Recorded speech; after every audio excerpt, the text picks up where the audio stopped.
JJK 180 begins with Ishigori and Yuta having a battle of blasts. It's established that Yuta can only pull this maneuver off when Rika is fully manifested. Yet, even Rika at her maximum power is still slightly weaker than Ryu, which you gotta compliment your boy Ryu in this regard. Exhausted, Yuta tells Ryu he only has one more blast in him, and as the two blasts clash, Ishigori notices that Rika can fire blasts on her own, which excites him tremendously. At that moment, Yuta dashes in towards Ryu to continue the fight in hand-to-hand combat, but before he closes in on him, Ryu deflects Rita's blast with one hand and prepares to charge a granite blast at point blank on Yuta. Ishigori, feeling confident about his abilities despite not knowing how Yuta's curse technique works, is surprised when Yuta out of nowhere uses Sky Lady's own curse technique to deflect Ryu's granite blast from above. Ryu has an internal monologue and deciphers that Yuta's curse technique can't be that of a cursed speech user, but in fact copy, due to Rika eating Sky Lady's arm. Now, because this technique is broken, and I don't care what you say, it's pretty overpowered, Ryu knows the conditions must be extremely strict, which they are. However, not wasting an opportunity to attack, Yuta closes in on Ryu and sends him flying with a direct blow to the stomach, with Rika assisting with a punch of her own to knock Ryu onto the ground.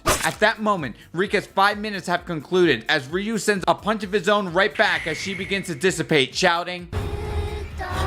Yuta and Ryu continue to fight hand to hand, with Yuta gaining the upper hand. Ryu is surprised to see Yuta have so much energy left despite exhausting most of it against 4 opponents, fulfilling Ryu's quota of his just desserts. What makes Ryu so interesting is that this is a sorcerer who wanted to live his life to the absolute fullest, and although he may have occasionally worked himself up to the buffet and dessert line, and by that I mean his fair share of fights in the past, it wasn't until Yuta came along that he really felt alive and that he can go all out. Yuta battling him was more of a blessing than a curse, but can you imagine 400 years of yearning for something and it never amounting to anything? Seriously, all this work must amount to something. Am I right, guys? Anyone?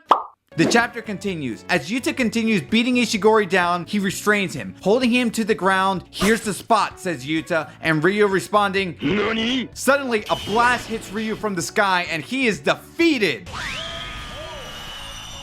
If it wasn't insulting enough, the blast came from Ryu's own granite blast that Yuta diverted with Sky Lady's technique. Ryu thanks Yuta for a satisfied meal, and I can't help but thank Ryu for these fantastic food metaphors we've been blessed with for the past month. With Ryu seemingly defeated, where do we go from here? There's no manga chapter next week, but after receiving our dedicated Yuta, Megami, and Yuji chapters in the Colon game thus far, will we finally see the Colon game from Maki's perspective, or will this be a chance for Kenjaku to appear once more? Speaking of Kenjaku, if you want to learn how we got to the Colon game, you're going to want to check out this one video I made right here showing how diabolical this man truly is.